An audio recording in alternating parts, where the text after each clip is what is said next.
शुक्लाम्बरधरं विष्णुं शशिवर्णं चतुर्भुजं प्रसन्नवदनं ध्याये सर्वविघ्नोपशान्तये। ओम श्री कृष्ण परब्रह्मणे नमः। श्रीमद्भगवद्गीता अध अष्टादशोऽध्यायः मोक्षसंन्यासयोगः। 30వ శ్లోకం। प्रवृत्तिं च निवृत्तिं च कार्याकार्ये भयाभये बन्धं मोक्षं च या वेत्ति बुद्धिः सा पार्थ सात्विकी। ఏ బుద్ధి అయితే ప్రవృత్తి మార్గం నివృత్తి మార్గం చేయదగిన పని చేయదగని పని భయం లేకుండా ఉండటం, బంధము మోక్షము వీటి మధ్య ఉన్న భేదము తారతమ్యం గురించి బాగా తెలుసుకుంటుందో అటువంటి బుద్ధిని సాత్విక బుద్ధి అని అంటారు. మన శరీరం ఒక రథం అయితే అందులో జీవాత్మ కూర్చుని ఉంటుంది. ఆ రథాన్ని సక్రమంగా నడిపేవాడు సారథి. ఆ సారథే మనలో ఉన్న బుద్ధి. ఆ రథానికి కట్టిన గుర్రాలు మనసు గుర్రాలను సారథి ఎలా కంట్రోల్ చేస్తాడో బుద్ధి కూడా మనసును కంట్రోల్ చేస్తుంటుంది. ఒక్కోసారి మనసు బుద్ధి మాట వినదు, కానీ అది వేరే సంగతి. ఈ బుద్ధి కూడా 3 రకాలు. అందులో సాత్విక బుద్ధి మొదటిది. మనకు ప్రవృత్తి ధర్మము నివృత్తి ధర్మము అనే 2 ధర్మాలు ఉన్నాయి.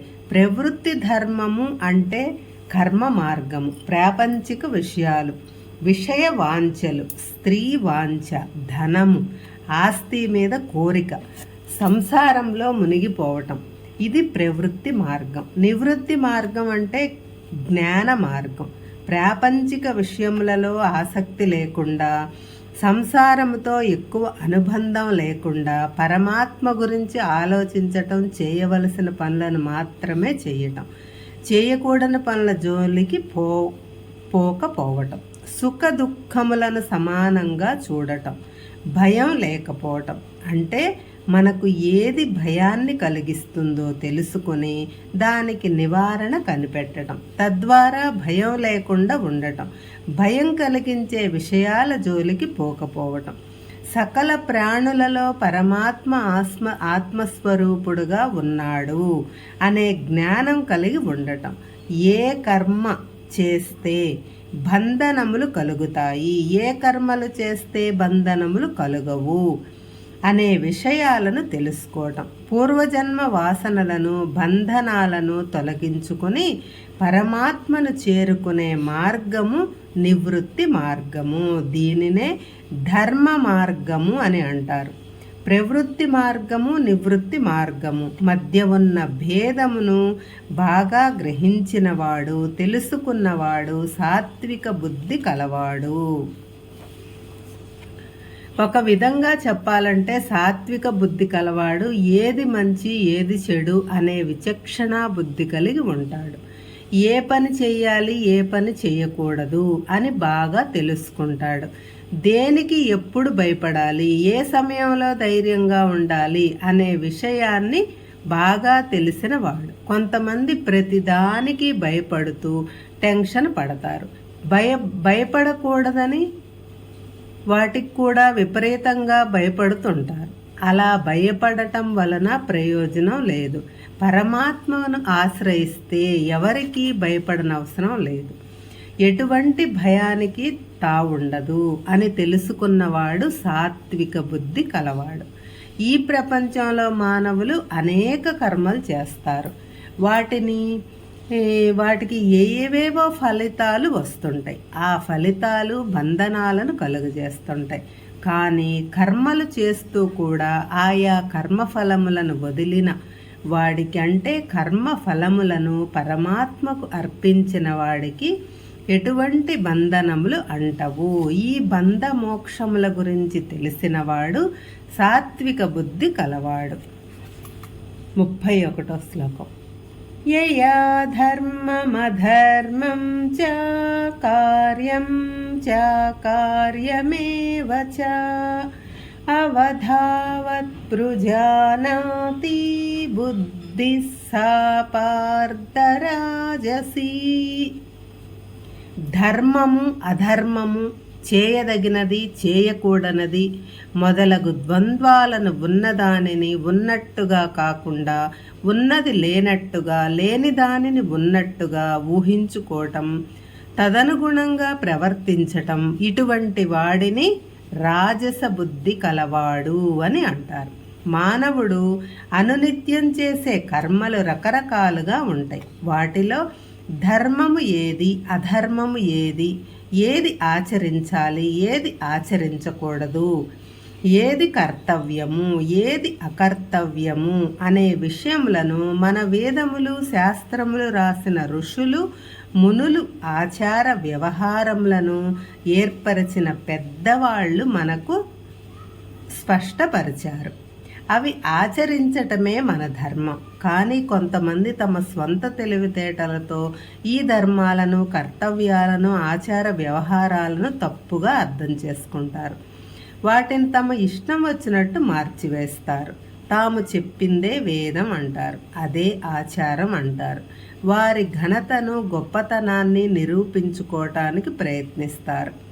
ధర్మాధర్మాలను, కార్యాకార్యాలను, తాము సంపాదించిన జ్ఞానాన్ని, తమకు ఉన్న విచక్షణాబుద్ధి ఉపయోగించి నిర్ణయించరు. సాధారణంగా తాను ఏ పని చేస్తే ఆ పని ఇతరులకు అపకారంగా పరిగణమిస్తుందో ఆ పని చెయ్యకపోవటం, ఇతరుల మనసుకు, శరీరానికి ఆహ్లాదం కలిగించే పనులు చెయ్యటం, ఇది ప్రతి మానవుడు చేయవలసిన పని. కానీ రాజస బుద్ధి కలవాడు వీటి గురించి తెలుసుకోవటానికి ప్రయత్నించడు. అన్నీ పొరపాటుగా అర్థం చేసుకుంటారు. వీటికి పూర్తిగా ఏది తెలియదు. శాస్త్రాలు చదివి తెలుసుకోవటానికి ప్రయత్నించడు. మిడిమిడి జ్ఞానంతో ఉంటాడు. తాము నమ్మినదే వేదం అంటారు. అటువంటి వారి బుద్ధి రాజస బుద్ధి. ప్రతి విషయాన్ని వారు తప్పుగా అర్థం చేసుకుంటారు. నిజాన్ని గ్రహించలేరు. అలానే ఎందుకు చెయ్యాలి, ఇలా ఎందుకు చేయకూడదు అనే తర్కాన్ని లేవదీస్తారు. ప్రతిదానికి వాదిస్తారు. తాము అనుకున్నది అందరి చేత నమ్మిస్తారు, ఆచరింపజేస్తారు. వీరిది రాజస బుద్ధి. హిరణ్యకశిపుడు తానే దేవుడు అని యజ్ఞయాగాలు తనను ఉద్దేశించి చేయమని ఆదేశించాడు. తాను పలికిందే వేదమని శాసించాడు.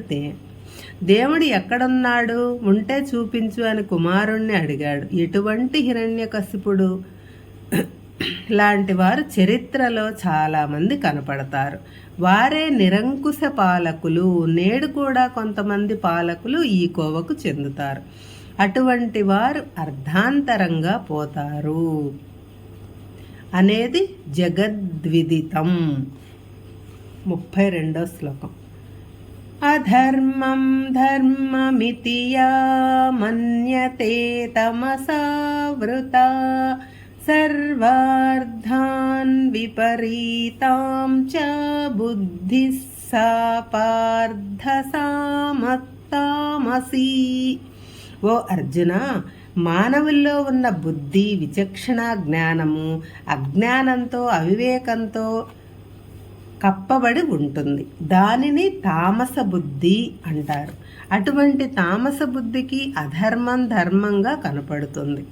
ప్రపంచంలో కనపడే అన్ని విషయాలు విపరీతంగా కనిపిస్తాయి. తామసుల బుద్ధి విపరీతంగా ఉంటుంది.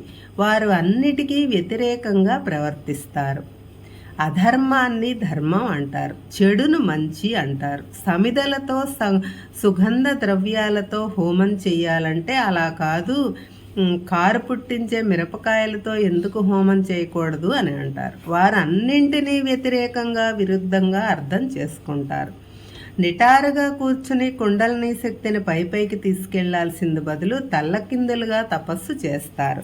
ఇక్కడ సర్వార్థాన్ అని అన్నారు. అంటే వారు అన్ని విషయాలను, అన్ని పదార్థాలను, అన్ని కార్యాలను విరుద్ధంగా విపరీత బుద్ధితో తల్లకిందులుగా చేస్తారు. ఈ శరీరము వేరు, లోపల ఉన్న ఆత్మ వేరు అని శాస్త్రములు చెబితే అలా కాదు. శరీరమే శాశ్వతము, ఈ లోకములో లభించే సుఖములే శాశ్వతములు, ఆ సుఖాలు అనుభవించటానికే ఈ శరీరం అని శాస్త్ర విరుద్ధంగా వాదిస్తారు. ఆ సిద్ధాంతాన్నే ఆచరిస్తారు. దుఃఖములు కలిగించే విషయవాంఛలు వారికి అత్యంత సుఖమును కలిగిస్తాయి. అందరూ పూజించే దేవతలను, దైవాలను వారు ద్వేషిస్తారు. క్షుద్ర దేవతలను పూజిస్తారు. మోక్షమునకు అవరోధములైన స్త్రీలోలత్వము, మధిరా పానము వారిని అత్యంత ప్రీతికరము. ఇటువంటి వారు బాగా చదువుకున్నవారు, శారీరక బలం కలిగిన వారు, ధనవంతులు, పండితులై ఉంటారు. కానీ వారి బుద్ధి మాత్రం తామసిక బుద్ధి. ఈ తామసికలు బుద్ధిని అవివేకము ఆవరించి ఉంటుంది. అవివేకమును పారద్రోలితే తామసిక బుద్ధి రాజసిక బుద్ధిగా, ఆ తరువాత సాత్విక బుద్ధిగా మారే అవకాశం ఉంది. హరే కృష్ణ.